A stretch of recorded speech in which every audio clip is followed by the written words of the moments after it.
உலகத் தமிழ் மக்கள் உங்கள் அனைவருக்கும் எனது அன்பான வணக்கங்கள். இந்த ஆலயம் மேட்ரிமோனி டிவி நேயர்களே, மன வாழ்க்கை ஒரு மனிதருக்கு மிக முக்கியம். ஒருவரை ஒருவர் புரிந்து வாழ வேண்டும், பிரிந்து வாழக்கூடாது. அந்த ஒருவரை ஒருவர் புரிந்து வாழக்கூடிய அமைப்பில் இருந்துட்டோம்னா நீங்கள் எந்த ராசி வேணாலும் திருமணம் செய்யலாம். அந்த புரிந்து வாழ முடியாதவர்களுக்குத்தான் இந்த படைப்பு.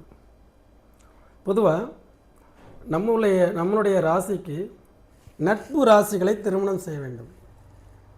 நிறைய வீடியோ போட்டிருக்கேன், பழைய வீடியோக்கெல்லாம் பாருங்கள். எல்லாம் சென்மை பிளேலிஸ்ட்னு அனுப்புங்க, உங்கள் லக்கணத்தை போடுங்க. ஜென்ரலான பலன்கள் இன்னொரு சேனலில் இருக்குது, அஸ்ட்ரோ ஆலயம் டிவி.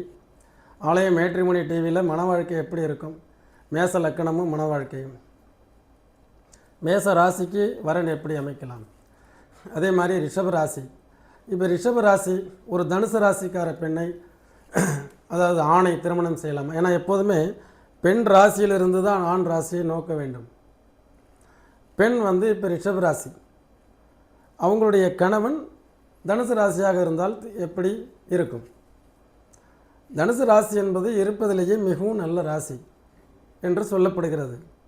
தனுசு ராசி ஒரு குருவோட ராசி. தனுசு ராசி ஆண்கள் ஒரு பரோபகாரியாகவும் பெருந்தன்மை உடையவர்களாகவும் எல்லா நண்பர்கள் உறவினர்கள் என்று அது பாகுபாடு இல்லாமல் எல்லாருக்கும் உதவி செய்ய வேண்டும் என்ற எண்ணம் உடையவர்களாகவும், எல்லோருக்கும் ஒரு நல்ல வழிகாட்டியாகவும், அதே மாதிரி எல்லாருடைய வேலைகளையும் எடுத்து போட்டு செய்யக்கூடியவர்களாகவும், முடிந்தவரை பிரத்தியாருடைய காரியங்களை நல்ல விதமாக முடித்து தரக்கூடிய ஒரு அற்புதமான மனிதராக இருப்பார். அவரை பார்த்தா எல்லாருக்குமே பிடிக்கும். எல்லாருமே ஒரு நல்ல மனிதருங்க. அவர் தனுசு ராசிக்காரரை பார்த்து நல்ல மனுஷன் அப்படின்னு சொல்லுவாங்க. அந்த மாதிரி இருக்கிறவர் ரிஷபராசிகிட்ட கேட்டோம்னா மனைவிகிட்ட அவர் செயல்பாடுகள் எனக்கு மேட்ச் ஆக மாட்டேங்குதுங்கிறாங்க. என்ன இப்படி சொல்கிறீங்க? என்னுடைய சர்க்கிள்லேயே ஒரு 5-6 ஃபேமிலி பார்த்துட்டேன். ரிஷபராசிக்கார பெண்களும் தனுசு ராசிக்கார ஆண்களும் கணவன் மனைவி ஒப்புக்காக வாழ்ந்தவங்களும் இருக்காங்க, பிரிஞ்சு வாழ்ந்தவங்களும் இருக்காங்க, பிரியாமல் ஒரே வீட்டிலேயே வருடக்கணக்கில் பேசிக்காமல் வாழ்ந்தவங்களும் இருக்காங்க. ஆக இது ஏன்? வருங்கால ஜோதிடர்கள் இனி வருங்காலத்தில் நம்ம நல்ல அற்புதமான ஆணுக்கு பெண் நிகராக எல்லோரும் எஜுகேட்டட், படித்தவங்க, எல்லாருமே நல்லா புரிஞ்சவங்க. அப்போ மேட்சிங் பார்க்கும்பொழுது இது மாதிரி ஒத்த குணங்கள் இல்லாதவர்களை சேர்ப்பதை தவிர்க்கலாம். ஏன்னா நானும் மேட்ரிமோனி நடத்திட்டு வர்றேன். நானும் 2000க்கு மேலே திருமணம் செஞ்சு வச்சுருக்கேன். அப்போ இப்போ ரிஷபராசிக்கார பெண்கள் அவங்கள பற்றி நம்ம பேசணும்னா நல்ல ஒரு அற்புதமான தான் உண்டு தன் வேலை உண்டு. இதே தனுசு தான் உண்டு தன் வேலை உண்டுன்னு இல்லாமல் அடுத்தவங்களுக்கும் வழிகாட்டிட்டு அடுத்தவங்களுக்கும் ஹெல்ப் பண்ணிக்கிட்டு இருக்கும். ரிஷபம் என்ன செய்யும்? தன் வேலையை முதல்ல செய்யும், தனக்கு தேவையை முதல்ல பூர்த்தி பண்ணிக்கும், அப்புறம் தான் அடுத்தது மற்றவங்களுக்கு. தனுசு என்ன செய்யும்? தன் தேவை பூர்த்தி அடையதோ இல்லையோ தங்கிட்ட வேலை பார்க்குறவங்களுடைய நலன் கருதி அவங்களுடைய ட்ராவல் பண்ணும். அப்போ ரிஷபராசி என்ன செய்யுது? பெண் ரிஷபராசி தன்னுடைய குடும்பம், தன்னுடைய வீட்டை முதலில் அலங்காரம் செய்து, தன்னுடைய வாகனத்தை சரி செய்து வைத்துக்கொண்டு, தன்னுடைய பிள்ளைகளுக்கு நல்ல ஒரு செல்ஃபிஷ்னால் சுயநலவாதிகள் என்று எடுத்துக்கொள்ளக்கூடாது. செல்ஃபிஷ் அப்படின்னு இல்லைன்னா இந்த உலகத்தில் ரொம்ப சிரமம். அந்த செல்ஃபிஷ் அப்படிங்கிறதெல்லாம் பார்த்திங்கன்னா அந்த தனுசு ராசிக்கு இருக்கிறது இல்லை, அதுதான் பிரச்சனை. அப்போ கொஞ்சமாவது நல்ல ஒரு சுயநலத்தோட சொந்த நலத்தோட இருங்க அப்படின்னு தான் ரிஷபராசி தனுசு ராசிக்கு அட்வைஸ் பண்ணுது. அதை ஏற்க மறுக்கக்கூடிய தனுசு ராசி முதல்ல தன்னுடைய தேவை என்று ஒன்று நினைக்காமல் பிறர் நலம், அவங்களுடைய தேவைகள் இதை பூர்த்தி செய்கிறதில் அதிக அளவு கவனம் செலுத்துகிறாங்க. ரிஷபராசி பெண்கள் முதல்ல நம்ம சுக்கிரனாக ஆளப்படுறாங்க. சுக்கிரன்கிறது நம்மளுடைய வாழ்க்கையை நம்ம லக்ஸூரியாக, மகிழ்ச்சியாக, சந்தோஷமாக, யாருடைய டிஸ்டர்பன்ஸ் இல்லாமல், யாரையும் இழுத்து பிடிச்சிக்கிட்டு இல்லாமல் நம்ம குடும்பம் மட்டும் அனுபவிச்சுட்டு வாழணும்னு நினைக்கிறாங்க. அதே தனுசு ராசிக்கார ஆண்கள் உடனே பக்கத்து வீட்டுக்காரங்களையும் சேர்த்து கூப்பிட்டுக்கிட்டு, என்ன காரணம்னா, யாம் பெற்ற இன்பம் பரவுக வையகம், என் நண்பர் ஃபேமிலிங்க, அந்த மாதிரி ஒரு கோஆர்டினேட் பண்ணிவிட்டு ஒரு கோஎஜுகேஷனாக போகணும்னு நினைக்கிறாங்க. அப்போ அந்த ரிஷபராசி பொறுத்த வரைக்கும் அவங்களுடைய பிள்ளைகள் அவங்க இயங்கக்கூடாதுங்கிறதுக்காக, வாங்க நம்ம 4 பேரும் போயிட்டு வருவோம், 4 பேரும் ஒரு டூருக்கு போவோம். இது எதுக்கு எல்லாத்தையும் போட்டு கசகசன்னு இழுத்துட்டு நிற்கிறீங்க? சின்ன உதாரணம் சொன்னேன், வேறு ஒன்றும் இல்லை. நீங்கள் பேசிக்கலி பார்த்தீங்கன்னா வட துருவம் தென் துருவம் இதுதான்.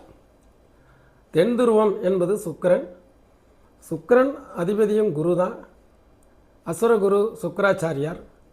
அவரை பொறுத்த வரைக்கும் தனிப்பட்ட முறையில் அந்த பெண்ணை பற்றி விசாரித்தால் ரொம்ப கணக்கான பெண், ரொம்ப கரெக்டாக குடும்பத்தை நல்ல வழிநடத்தக்கூடியவர், அறுசுவை உணவுகளை நன்கு சமைப்பவர், நன்கு ஆடை உடுத்தக்கூடியவர், ஆபரண சேர்க்கை உடையவர், குழந்தைகளை கண்டிப்பாக வளர்க்கக்கூடியவர். அதே மாதிரி யாருடைய பொருளும் தனக்கு தேவையில்லை, தன்னுடைய பொருளை யாருக்கும் நான் அனாவசியமாக கொடுக்க மாட்டேன் என்று சொல்வதில் என்ன தவறு இருக்கிறது? இது ஒரு கட்டுப்பாடான ஒரு நிலைப்பாட்டை அவர்கள் வகுத்திருக்கிறார்கள். இதை தனுசு ராசிக்கார ஆண்கள் அந்த சமய சந்தர்ப்ப சூழ்நிலை கைதியாக சிக்கிக்கொண்டு அந்த தன்னுடைய நண்பனுக்கு ஏற்பட்ட ஒரு இழப்பீடை சரி கட்டுவதற்கு அவருடன் பயணித்து அவருக்கு செய்ய பல முடிந்த வரைக்கும் உதவிகளை செய்து தன்னுடைய குடும்பங்கள் யாருக்கும் குறை வைக்கிறதில்லை. தன்னுடைய மனைவியோ தன்னுடைய குழந்தைகளுக்கோ என்னை பொறுத்தவரை தனுசு ராசிக்காரர்கள் எந்த விதமான துரோகங்களும் இழைப்பதில்லை. ஆனால் அவர்கள் ரிஷபராசிக்காரர்களுடைய எதிர்பார்ப்புப்படி நடந்து கொள்வதில்லை. இதுதான் உண்மை. அப்போ அந்த இடத்தில் நல்லவன் யார் கெட்டவன் யார் என்ற சூட்சுமம் தெரியாமல் பணத்தை கொடுப்பது, ஏமாந்து போவது, அதே நேரத்தில் நண்பர்களுக்காக அதிகமாக செலவு செய்தல், இப்படியெல்லாம் இருப்பதை அந்த ரிஷபராசிக்கார மனைவிமார்கள் விரும்புவதில்லை. இதுதான். அப்போ ரிஷபத்தினுடைய செயல்பாடுகள் தனுசு ராசிக்கு பிடிக்குமா என்றால் பிடிப்பதில்லை. ஏன்? ரிஷபராசிக்கு அதிபதி சுக்கிரன், சுக்கிரனுடைய பகட்டு, சுக்கிரனுடைய அந்த ப்ரெசன்டேஷன்ஸ், சுக்கிரன் வந்து பார்த்திங்கன்னா அவங்க நல்லா அலங்கரித்து கொள்ளுதல், அதே மாதிரி லக்ஸூரியாக இருக்கணும்னு நினைக்கிறது, நல்ல வீடு வந்து பார்த்திங்கன்னா உண்மையிலே ரிஷபராசி பிடிவாதத்தில் வீடு கட்டலாம். ரிஷபராசிக்காரங்க சுக்கிரன் இல்லையா, அழகான வீடு கட்டணும்னு நினைப்பாங்க. இந்த இலக்குகள் அப்படிங்கிறதெல்லாம் தனுசு ராசியை பொறுத்த வரைக்கும் இருக்காது. அந்த சமய சந்தர்ப்பம் வரும்பொழுது நான் அதை பற்றி யோசிக்கல, வந்தேன், பார்த்தேன், வாங்கிட்டேன். பணம் இருந்தது, இடம் வாங்கணும்னு நினைக்கல, மனைவி சொன்னால் வாங்கினேன், நல்லது தானே. பட் ஏற்கனவே திருமணம் ஆனவர்களுடைய ஸ்டேட்மெண்ட் இது. அவர் நல்லவர் தான், தனுசு ராசி நல்ல மனிதர் தான், நல்ல கணவன் தான். பட் ஆனால் என்னுடைய எதிர்பார்ப்புகள் தகுந்த மாதிரி அவர் நடந்து கொள்வதில்லை. அவர்கள் எதிர்பார்ப்புப்படி என்னாலும் நடக்க முடியவில்லை. இருவருமே குழந்தைகளுக்கு நல்ல தாயாகவும் தகப்பனாகவும் இந்த குழந்தைகளுக்கு நல்ல வளர்ப்பதில் ஒருவரை ஒருவர் போட்டி போட்டுக்கொண்டு பிள்ளைகளுக்காக வாழ. ஏன்னா 2 பேருமே தேவகுரு அசுரகுரு. சாமானியமாக நம்ம 2 பேருமே நான் தவறு சொல்லக்கூடாது. ஆனால் 2 பேருடைய கேரக்டருக்கும் மேட்ச் ஆகிறதில்லை. இதனால் நிறைய தம்பதிகள் நாம் அவங்கள விசாரிக்கும்போது, ஏன்னா நம்ம 30 வருஷத்துக்கு மேலே 1991 இந்த ராசியினுடைய குணங்கள்லாம் ஆராய்ச்சி பண்ணிகிட்டே இருப்போம். 35 இயர்ஸ் ஆச்சு. தொழில்முறை 25 இயர்ஸாக பார்த்துக்கிட்டு இருக்கிறோம். அப்போ நம்மளுடைய குணத்தை வெளிப்படுத்துறது யாருன்னா ராசி தான். அந்த ராசியினுடைய இயல்புகளை மீறி ஒன்றும் நடக்கிறதில்லை. இப்போது நல்ல பகட்டான உடை உடுத்தக்கூடிய ரிஷபராசி ஆணோ பெண்ணோ மிக எளிமையாக உடுத்தக்கூடிய தனுசு ராசிக்கு பிடிக்குமா பிடிக்காதா? இப்போ தனுசு ராசி ரொம்ப எளிமையாக ட்ரெஸ் பண்ணுறது ரிஷபராசி ஏற்றுக்கொள்வதில்லை. ஆக இது கணவன் மனைவி அப்படியே மாறி இருந்தால் எப்படி இருக்கும்? இந்த ரிஷபராசி வந்து ஆண்களாகவும் தனுசு ராசி பெண்களாகவும் அப்போ நான் நிறைய பார்த்துருக்கேன். அப்போ தனுசு ராசி பெண்கள் அவங்களுடைய குடும்ப தேவை, குடும்பத்திற்கு என்ன குழந்தைகளின் நலன், கடமை, பாரம்பரியம், பக்தி மார்க்கம் இதில் அவங்க சிறந்து விளங்குவாங்க. ரிஷபம் அந்த அளவுக்கு இதில் ஈடுபாடு இருக்காது. ஆனால் மனைவியினுடைய அந்த பக்தி ஈடுபாடை மறுப்பதில்லை. நான் என்னுடைய மகிழ்ச்சி, என்னுடைய சந்தோஷம், என்னுடைய லக்ஸுரி நான் வாழ்ந்துட்டுருக்கேன், ஆனால் உங்களுக்கு இடையூறாக இருக்க மாட்டேன். அதனால தான் இந்த 8ஆம் ராசி என்பது பெண் ராசியிலிருந்து 8ஆம் ராசி தனுசு மேட்ச் ஆகாது.